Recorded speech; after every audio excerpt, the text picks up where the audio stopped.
It is my privilege today to introduce someone, not by name, but she has an amazing story of both her professional life as well as her life in spiritual awakening. And I am delighted to be able to sit with her and listen to her story with you. Would you please introduce yourself as you wish to be introduced and tell us a little bit about where you're located in the world, maybe where you were born, and what professional life you had, and give us a sketch about your spiritual awakening experience. Sure. It's a pleasure to be here, and it's also a pleasure to share, because I think it's important that people understand more and get more familiar that these types of things can happen to anybody, basically. So I'm a former UN senior officer. I worked all my professional life in international relations. I spent a lot of time all over the world working also for international NGOs in various humanitarian crises. I'm 50 years old.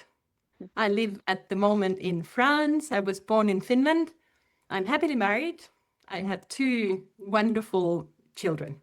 And at the moment, I actually work in healing and also accompanying others and supporting others in connecting to their essence and their life force. And this is something that was prompted by the spiritual awakening or emergence. Please, would you tell us something about the spiritual awakening experience you had? Whatever detail you feel comfortable sharing with us would be wonderful. Sure. So it all started already in 2005. I did a yoga teacher training that took 1 month. And back then, yoga wasn't what it is now. We also had pranayama, chanting, philosophy, etc. And very much at the end of the retreat, we had a concert of spiritual music. And I found myself like literally in the planets. I can still feel the physical sensation of being from the outside. You couldn't see anything. So I spoke with the monks there who mentioned kundalini, but that was about it. And the whole retreat finished 2 days later. I was due to go on an emergency mission to Liberia. So I just spent a very bad week with terrible headaches. I would see like light globes around people and various colors. And I just put it down as migraine with aura. And that was it. Everything was quite calm until 2020. There were a few incidents in between, but very isolated. And in 2020, it was during COVID. I intensified my yoga practice, but I'd always done yoga once, maybe twice a year. At that time, I started doing it more regularly. I remember it was day 3.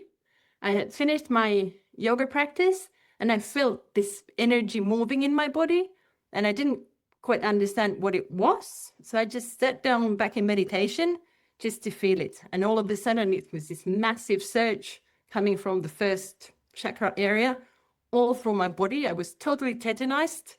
I couldn't breathe. I was crying inside, or tears were streaming inside, but nothing came out because my eyes were so blocked.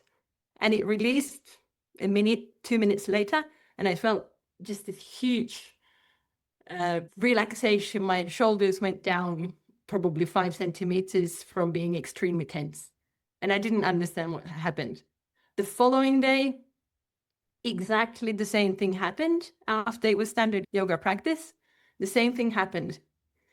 After that, it continued. I had these feelings of energy moving, and at some stage it evolved into my body starting to move without me really moving it. I had also this sense of seeing everything extremely acutely. And at that stage, I was curious. I wasn't really I didn't understand what was happening, but I was curious. Then things intensified after a few months. I started to have really strong bodily sensations of energy moving and almost throwing my body around. After a while, I felt that I was literally pulled in under the earth. I was just falling like Alice in Wonderland. Yes. And again, it was like very strong physical sensations and just having your heart in your mouth. You were falling so fast, and then landing somewhere. And landing somewhere was always very unclear. And I think sometimes I almost also passed out at that stage. At some stage, I also started seeing, again, auras. I started perceiving even energies like moving around. And I spoke with my yoga teacher. I had also, after a while, I also spoke with my husband because I don't come from this background. I had no spiritual aspirations whatsoever. Even if I had done yoga, it just didn't enter in my head that I could be also having a kundalini awakening, which I understood 8 months later when I started studying and looking into things again. My yoga teacher actually referred me to a healer, but it took a while before I took the decision to go and see her because I was also scared and terrified. And I was thinking that once again, I will just turn around and run for my life and never do meditation or yoga again. These experiences intensified a lot to a point where at one stage, again, starting yoga, I think I'd done 2 breaths or something, and then all of a sudden everything around me just became totally translucent. I would like literally see through the walls, and there were like dots of light and a lot of energy going from one bit to another, and this whole translucent web of energy moving just started coming closer and closer to me. And at some stage it started also like I became part of it. I was terrified. It was just going up my body. And the only thing I wanted is for it to stop. And I wanted to run away, but I couldn't move. After a while, I kind of managed to crawl to the garden. It was early in the morning. Everybody else was sleeping. And I started shaking and convulsing. And afterwards, having spoken then with shamans and other people, I understood that it was just a very deep trance state. But it was terrifying because I had no idea what was happening. So this continued, and at some stage I also had what was like the real kundalini awakening, because, and this was, by the way, I was reading a book at my sister's place, so I wasn't doing any practice whatsoever. I just felt this energy moving, and I set up to a better position, and all of a sudden it was like everything just stopped. Everything became pitch black, and I had this thin silvery thread just going from my solar plexus up towards my heart, and I can still see it. It was crystal clear. It disappeared somewhere around my throat, and then it came out from what is my third eye, and it just exploded. So now I've understood why the Hinduist philosophies talk about lotus with 1,000 petals.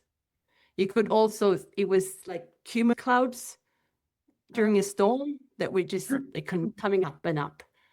It was incredible, and there aren't really any words to describe it. And same thing, I didn't really have anybody to talk about it, and I understood what had happened about 6 months later when I read a book about Kundalini. So like I said, initially I didn't read anything. I knew I wasn't crazy, but I also didn't want anything to influence in the way what I was experiencing, because with my rational mind, I would have probably said, oh yeah, I just thought that happened because I had read it somewhere. What really helped me was I went to Ecuador on a work trip. I almost didn't go there because it was still a time when I had true difficulty in staying in my body. So I would go there, I'd go to the hotel and I'd go to the office, and that's it. And by sheer coincidence or synchronicities, I ran into a shaman that was actually somebody that one of my colleagues worked with, a local colleague. And I spent a weekend with this man, and it totally changed my life. I did my first Temazcal sweat lodge in my life. I had never heard about sweat lodges before. And I just understood what was happening. And in a way, even it was a short time, he somehow induced a framework in me of understanding what was happening. And when I was before terrified and fighting against certain visions, certain things that were coming, now I understood in a way what a gift it was. And that's when I said, okay, bring it on. Could you please describe for the audience what the sweat lodge is? I know for myself, but you were the one who went through it in Ecuador, and people might imagine, oh, it was ayahuasca. She was taking some kind of plant medicine. In the tradition that I know of in the United States, they are not using ayahuasca, but in some other places, they do use a kind of mind-altering substance. So would you describe, please, a little bit more what you went through so people will know if plant medicines were involved? Yeah. So there were no plant medicine involved. There was nettles, there was sage, etc., but nothing mind altering. So in fact, sweat lodge, it's a hut. It's a symbol of the womb of the Mother Earth. It's a ritual. In this case, it was actually a ritual that they had already planned months ago. It was half a moon, the black moon ceremony only for women. And it just happened that I was there. So I found myself all night in this sweat lodge with the Ecuadorians, Argentinians, etc. And yeah, you sweat, you have stones, rocks that are heated up outside the lodge itself in the big fire. They are brought into the sweat lodge, and the whole ritual is about rebirth. And this specific person works a lot with elements. So you had different cycles where different elements came in. And indeed, when I got out, it was already daytime. I felt reborn. Thank you so much for going into detail. It's definitely been a ritual experience that has meant a tremendous amount to me in my personal life. And I'm so glad that you had that experience. Was it helping with the disorientation or the questions you had about what your experience had been like? Because your experience came out of the yogic tradition, really. It was yoga and meditation that you were doing. And now you were in a more indigenous kind of culture. Yeah. In fact, I didn't mention, but there were also times before this sweat lodge when I felt myself coming out of my body as a wolf in the red cloud. And could you speak about the disorientation that you might have felt? Like you said, you didn't turn to books and you didn't mention that your family was in any way deeply concerned or thinking you were having a mental breakdown. But speak about your own disorientation and how you were managing it and what level of support that you were able to receive. Yeah, I actually got a lot of support from my husband, and I still remember like it was yesterday when in the end I decided to tell him that I was leaving my body as a wolf, as a very Cartesian, highly educated person. But he does meditation though. So I explained to him, and the silence after my explanation, he was looking at me and said, I find that you got your feet sufficiently enough on earth. So if you're telling this to me, it must be happening. Never loved him so much. So it's been really helpful. And there's been times when I've been also questioning or even thinking about my professional change. He's been supporting me, and that has been extremely helpful. I also stayed in contact with the shaman or taita from Ecuador. I went back to him and stayed a longer time with him, training, learning.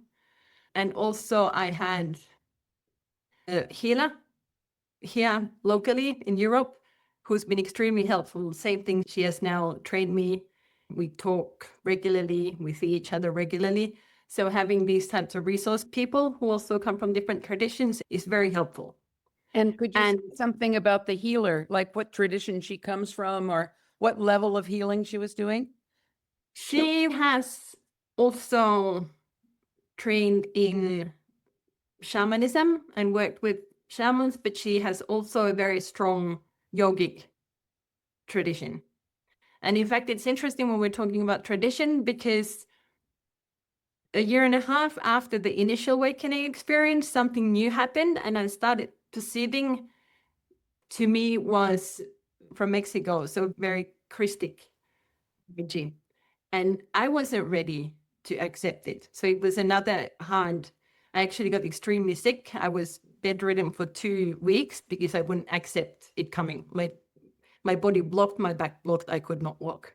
Oh, And then I initially came to terms with it. I also spoke again with the shaman in Ecuador, who said, there's also a lot of energies that come, and we, in our heads, we turn them into something because it makes sense to us.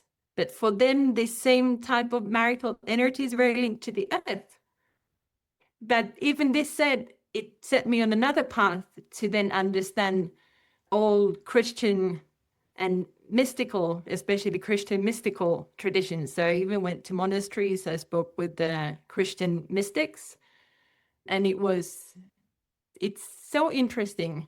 Like looking at all these different traditions, when you dig deep enough, they all seem to go to the same place. I've also had the great chance to talk to Aboriginal healers, but coincidences, they're different pathways, but in the end, they take you to the same place, which is the all and the nothing, the consciousness, the source, whatever you want to call it. But for me, it's the all and nothing, because you're everything and you aren't anything at the same time. It's you're beautiful. very good with your words describing this. I know that some people would be very interested to know if, as a result of this, you have aligned yourself with one certain tradition or one certain religious path or spiritual group. No, I haven't. And it's really interesting because not that long time ago, I also went and worked with Spiritists. And among the multitude of extremely qualified, if I may, people in that tradition, I happened to go to a person who goes beyond all this and connects with the consciousness itself. And that's when I understood, it makes me a little emotional as well, that when you're given something, it's your path. So speaking of that, then, can you tell us how your life may have transformed as a result of going through these very deep inner experiences? Everything has changed. At the same time, I still get very upset if the house is a mess or if there are crumbs on the table. So I'm very much a human being still. But in terms of the way I look at nature, the way I look at everything living, it's all in me. I'm in all of that. So the relationship is totally different. Breathing and be also connecting with the vastitude that's around us. And also in very practical terms, I had my career, I loved it. It was super fulfilling until this happened. And I realized there's so much more to it. So I decided already 3 years ago that I would quit my job. But now it's been about a year that I left my work at the UN, and I've been dedicating myself to healing and supporting or accompanying others. Uh-huh. That's a huge change. But what Yeah. about your marriage and your family life? Has that also gone through a radical change? For the better. I think especially with my husband, like the understanding and the support he's given to me was just, there are no words again for it. And it has solidified the relationship a lot. Sometimes it's a little difficult with my children, 12 and 17. When they were younger, it was okay. And I think both of them are a little sensitive as well. But now with the teenage and all that, I sometimes get a few rough and radical comments about, what are you on about? I try and explain, and that's why I think it's also important to democratize, if that's the word, these happenings or events. Yes. And I've also tried to look into what science says about all of these phenomena. And I'm not a physicist, but quantum physics goes very much into this line, the new understanding about body, neuroscience. It also explains a whole lot of things that we had no idea about, but the old wisdom keepers were speaking about since millennia. Yes. Yes. It sounds like you're in a position to normalize this kind of experience for your children, actually, and maybe some of their peers, which I think is a tremendous contribution because so many young people don't have any conceptual framework for this kind of transformation. And yet they may be highly sensitive and it may be part of their future life. Yeah, it's not quite there yet, but at least like cultivating, sowing seeds. Yes, yes, absolutely. Wonderful. Is there anything that you would like to say that we might call would be advice to others who might be in a yoga class or taking yoga teacher training and start having experiences which are unexpected and quite strong, as you had?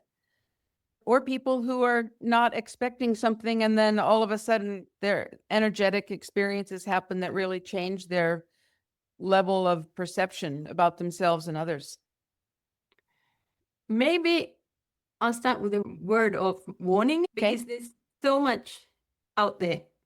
And at least for me, I was in a heightened state of vulnerability when it happened. I just wanted to understand and I just wanted someone to tell me what was going on and guide me through it.